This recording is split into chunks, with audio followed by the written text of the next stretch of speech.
Assalamualaikum warahmatullahi wabarakatuh. Perkenalkan, nama saya Muhammad Rafli, NPM 220826102. Nah, kali ini saya akan mempresentasikan mengenai digestive system ataupun sistem pencernaan manusia.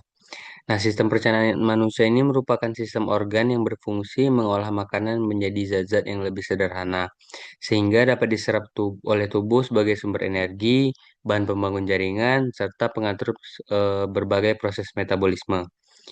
Nah, pada mind map ini terdapat 8 bagian utama yang akan saya jelaskan.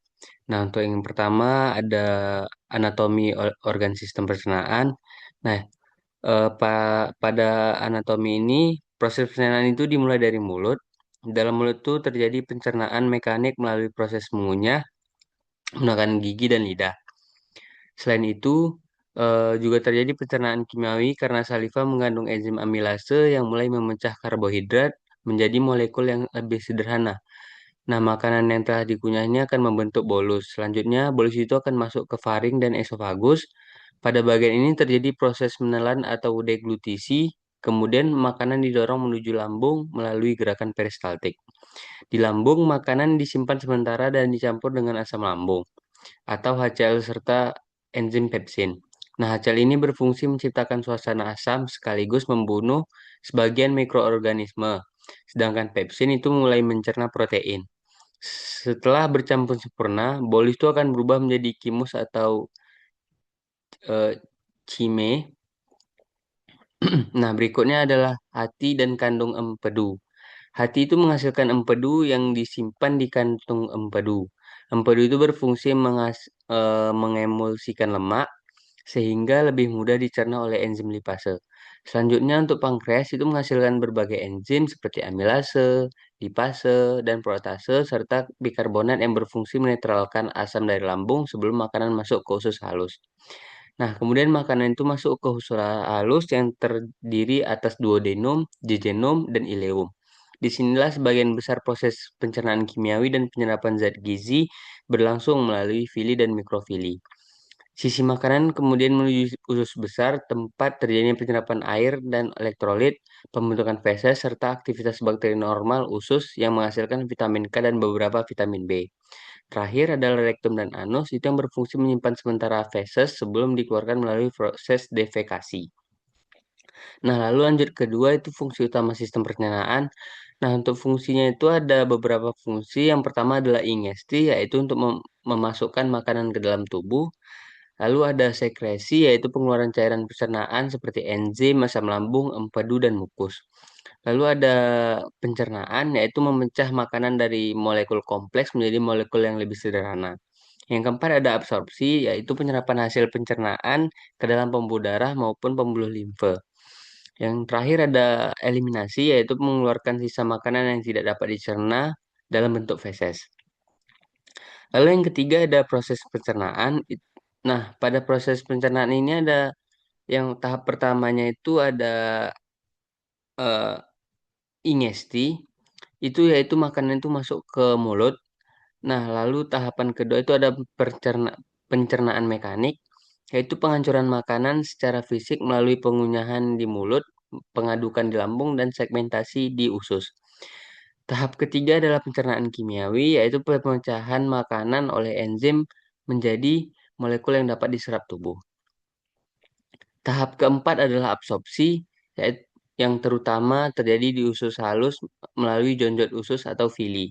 Yang terakhir itu ada eliminasi, yaitu pengeluaran sisa makanan melalui anus sebagai feses. Nah, yang keempat adalah zat hasil akhir pencernaan zat gizi. Nah, eh, untuk ini hasil akhir dari proses pencernaan ini ada karbohidrat itu akan dipecah menjadi monosakarida seperti glukosa, fruktosa, dan galaktosa. Lalu ada protein itu dipecah menjadi asam amino yang nantinya digunakan untuk membangun dan memperbaiki jaringan tubuh. Lalu ada lemak dipecah menjadi asam lemak, monogliserida, dan gliserol sebelum diserap melalui sistem limpatik. Lalu ada asam nukleat dipecah menjadi nukleotida, sedangkan vitamin, mineral, dan air sebagian besar diserap langsung sesuai kebutuhan tubuh tanpa mengalami pemecahan yang kompleks. Yang kelima ada regulasi sistem pencernaan. Nah, proses pencernaan itu diatur oleh dua mekanisme utama. yaitu sistem saraf dan hormon.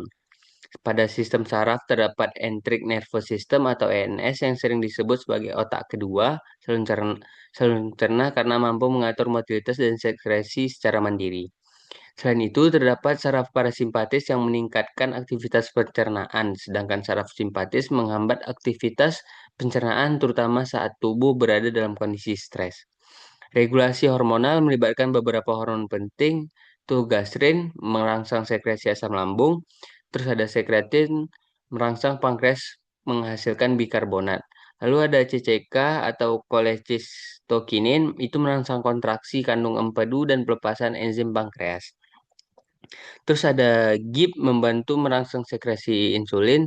Nah, sedangkan motilin itu berperan dalam mengatur gerakan saluran cerna saat lambung kosong.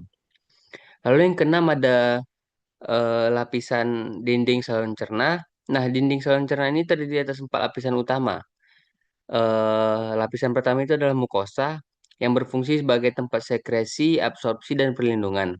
Lalu ada lapisan kedua adalah submukosa, itu yang mengandung pembuluh darah, pembuluh limfe, dan plexus saraf. Lalu ada lapisan ketiga adalah muscularis externa yang tersusun atas otot polos sirkular dan longitudinal sehingga menghasilkan gerakan peristaltik. Lalu ada lapisan terakhir adalah serosa atau adventitia yang melindungi organ sekaligus menghubungkan dengan jaringan di sekitarnya. Lalu ada beberapa gangguan sistem pencernaan, itu ada yang sering dijumpai adalah seperti GERD, yaitu naiknya asam lambung ke esofagus sehingga menyebabkan rasa panas di dada atau heartburn. Lalu ada gastritis, merupakan peradangan pada mukosa lambung yang dapat disebabkan oleh infeksi Helicobacter pylori menggunakan obat antiinflamasi non-steroid maupun konsumsi alkohol. Lalu ada diare yang ditandai dengan peningkatan frekuensi buang air besar disertai fesesnya cair. Lalu sebaliknya, konstipasi merupakan kesulitan buang air besar akibat penyerapan air yang berlebihan atau kurangnya asupan serat.